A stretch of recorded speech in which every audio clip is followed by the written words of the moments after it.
Anda salah siang, pengen tobat saat tahajud, begitu asar meninggal, kapan tobatnya? Anda salah malam, salahnya ba'da isya, rencana pengen tobat nantilah menjelang subuh, begitu tidur nggak bangun lagi, nggak nyampe. Karena itu kaidah mengevaluasi diri, nggak usah tunggu banyak waktu. Begitu merasa salah, terfikir salah, seketika istighfar. Makanya dalam episode kehidupan manusia itu pasti akan ada lintasan-lintasan takwa itu yang akan melewati nafsu dan mengingatkan karena kita pernah berbuat salah. Kalau nggak percaya silakan.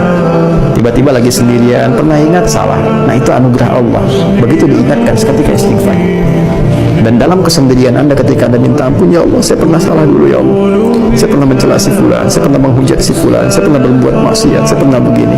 Dalam kesendirian ketika Anda tertidur, malam-malam bangun ingat itu, menangis Anda, itu jelas sudah selesai riwayatnya, diampuni dosa-dosa yang ditangisi itu oleh Allah Subhanahu wa ta'ala.